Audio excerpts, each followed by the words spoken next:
अभी तली अंगड़ाई है, आगे और लड़ाई है। अभी तली अंगड़ाई है, आगे और लड़ाई है। छोड़ दो, 1 तारीख को पेंशन दो, वरना कुर्सी छोड़ दो। हम अपना अधिकार मांगते हैं। परिवहन फेडरेशन जयपुर मुख्यालय पे धरना दे रहे हैं। सेवानिवृत्त महासंघ दोनों मिलकर मुख्यालय के बाहर भ्रष्टाचार के विरुद्ध और कर्मचारियों की ज्वलंत समस्याओं के निदान के लिए हम लगातार धरने पर बैठे हैं। और आज जयपुर संभाग का ये पिछले 1.5-2 वर्ष से राज्य सरकार और निगम प्रशासन ने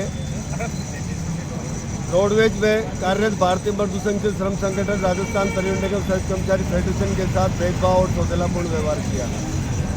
दूसरा, लगभग 4 वर्षों से हम आंदोलनरत हैं और वर्तमान में रोडवेज के अंदर जो अनुबंधित बसें खरीदी गई है, अनुबंधित जो बसें रोडवेज की बसें हायर की गई है, किसी में 5 रुपये, किसी में 8 रुपये, किसी में 9 रुपये, किसी में 14 रुपये 28 पैसे तक इन्होंने अनुबंध किए हैं, जिससे 5 वर्ष के इस अनुबंध में रोडवेज को लगभग 250-300 करोड़ रुपए के राजस्व की हानि होने वाली है। दूसरा, लगभग 2 वर्ष से रोडवेज कर्मचारियों को वेतन एवं पेंशन समय पर नहीं मिल रहा है। 2 माह, 3 माह, 4 माह के अंतराल में पेंशन, अभी 2 माह का आज हमारा वेतन एवं पेंशन बकाया है।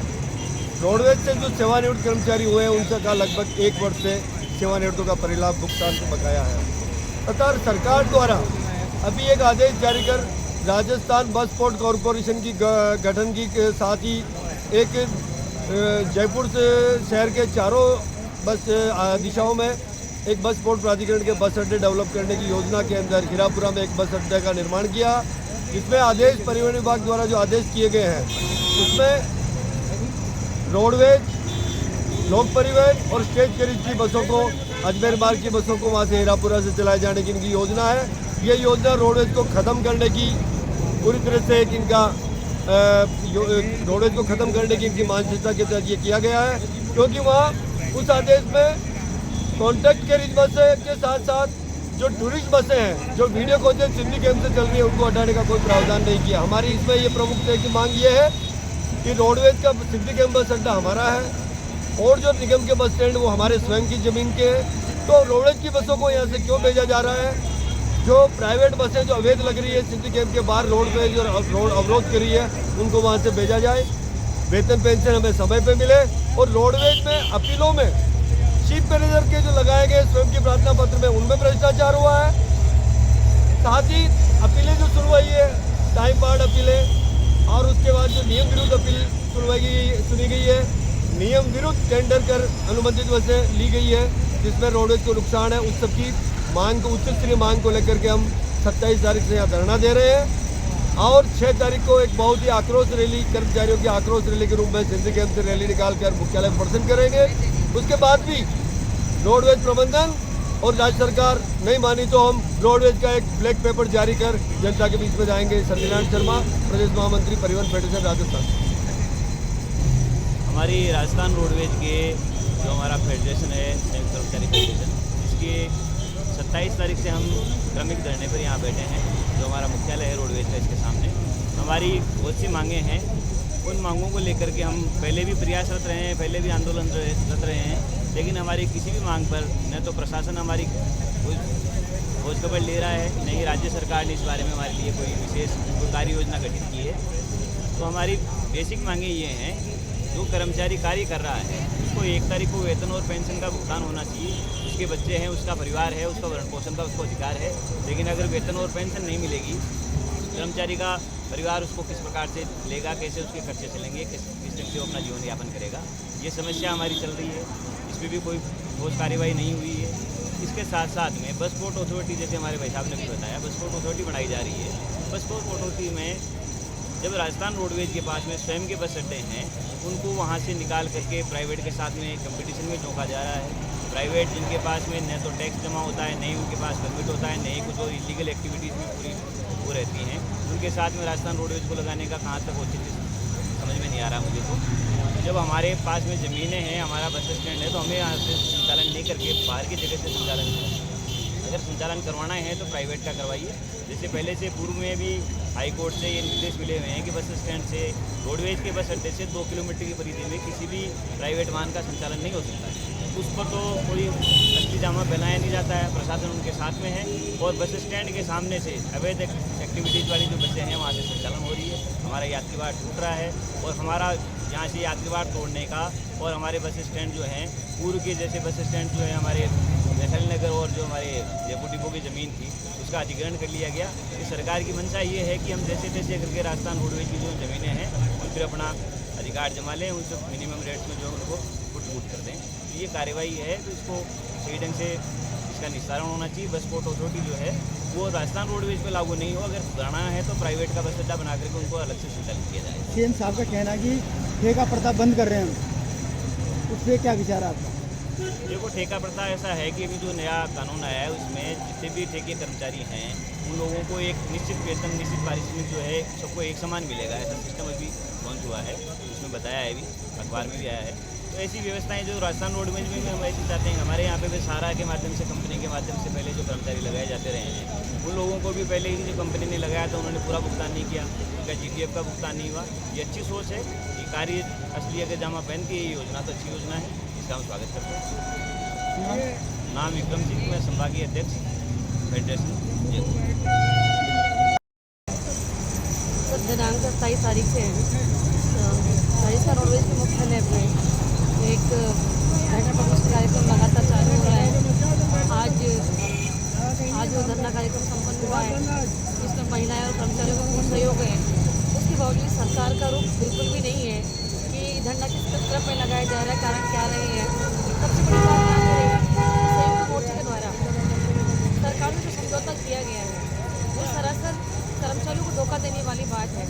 वो दिनांक आज तक ना तो इम्प्लीमेंट हुआ, साथ ही साथ में उस समझौते में बिंदु संख्या दो दिया हुआ है वो एक सरासर कर्मचारियों से धोखा दिया गया है। क्योंकि कर्मचारी आज तक ये समझ नहीं पाया कि बिंदु संख्या 2 में है क्या, चर्चा किस विषय की गई।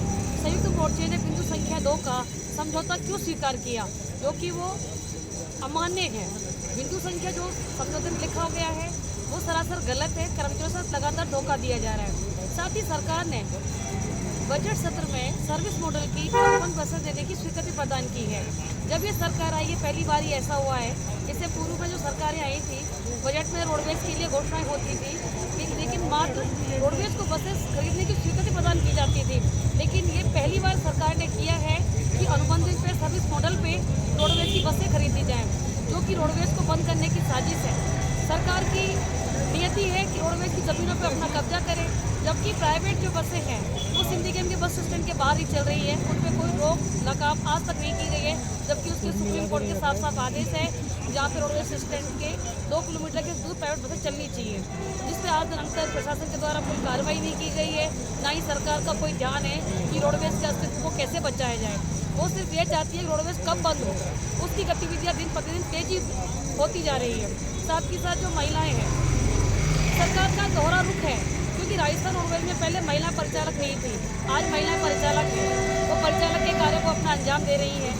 अब उसमें परिचालक जो महिलाएं स्टैंडिंग ऑर्डर में आती हैं, मंत्रालय वर्ग की जो महिलाएं उनको CCL लीव दिए जा रहे हैं, और जो महिलाएं परिचालक के बराबर, पुरुष के बराबर परिचालक का अपना कार्य कर रही हैं, उनको दिनांक आज तक CCL लीव की कोई सुविधा नहीं दी गई है। उनको हर काम के लिए संघर्ष करना पड़ता है, पुरुषों के साथ बराबर लड़ना पड़ता है।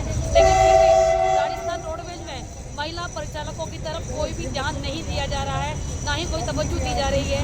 जबकि राजस्थान में 33% कोटा महिलाओं को कर दिया गया है, तो पुरुषों के साथ साथ महिलाओं को परेशानियों का सामना करना पड़ रहा है। मैं इस मंच के माध्यम से ये कहना चाहूँगी कि संयुक्त मोर्चे ने जो समझौता किया है वो सरासर गलत है, कर्मचारियों को गुमराह करने वाला समझौता किया है। साथ ही सरकार की बिल्कुल मंशा नहीं है कि राजस्थान रोडवेज जिंदा रहे। साथ ही साथ कर्मचारियों को हर बार संघर्ष करना पड़ता है। जब भी 1 तारीख आती है, कर्मचारी सोचता है कि मेरे खाते में मेरा पैसा मुझे मिलेगा जो मैंने काम किया है, लेकिन काम करने के बावजूद भी 2-2, 3-3 महीने हो जाते हैं, लेकिन कर्मचारी के खाते में 1 तारीख को वेतन नहीं पहुंचता। इस सरकार के राज्य बड़ी शर्मसार घटनाएं जो हो रही हैं, बहुत अमान्य घटनाएं हैं। कहने में भी शर्म आती है कि सरकार जहां 7,000 रुपये के फ्री में मोबाइल बांट रही है, यहाँ रोडवेज के कर्मचारी 1 तारीख को वेतन के लिए दर की ठोकरें खा रहे हैं। धरना प्रदर्शन करना पड़ रहा है। उनकी सरकार बनने के बावजूद भी कोई भी कार्य रोडवेज के हित में नहीं किया। ना ही बजट सत्र में तो रोडवेज को कोई स्थान दिया, कोई इम्पोर्टेंसी वाला कोई भी रोडवेज के हित में ऐसा कोई कार्य नहीं किया जिससे रोडवेज के कर्मचारी खुश हों, जिससे कि लगे कि रोडवेज हमारा जो उद्योग है, जो हमारा परिवार है, जो हमारा परिवार इतने वर्षों से मजबूत होकर के इतने परिवारों को पाल रहा है, वो जिंदा रह सके। सरकार की इस मंशा से, इन स्थितियों से तो ऐसा लगता है कि आज नहीं तो कल 2, 4, 6 महीने में ये सरकार चुनाव होने से पहले, चुनाव होने के बाद रोडवेज के अस्तित्व को ख़त्म कर देना चाहती है। मैं अपनी वाणी को विराम देते हुए ये कहना चाहूँगी कि सरकार अपनी जो चालबाजी चल रही है, जनता को गुमराह कर रही है, ये सरासर गलत है। ये सावधान रहे, जनता कोई पागल नहीं है, ना ही रोडवेज के कर्मचारी पागल हैं।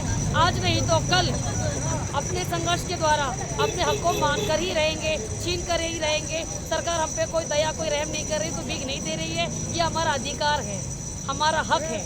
इनका आने वाले विधानसभा चुनाव में कुछ असर दिखेगा? हाँ दिखेगा, बिल्कुल दिखेगा। अगर सरकार इस तरीके से रोडवेज को दरकिनार करती रही, रोडवेज के कर्मचारियों को जायज़ मांगों को अगर ये नहीं सुनेगी, राजस्थान के रोडवेज के अंदर जो भ्रष्टाचार खुल्ला चल रहा है उसको बंद नहीं करेगी, तो आने वाले समय में लगता है कांग्रेस सरकार का पत्ता साफ ही हो जाएगा। आपका नाम? मैं तारा चौधरी, भारतीय परिवहन मजदूर महासंघ के कार्यकारी सदस्य।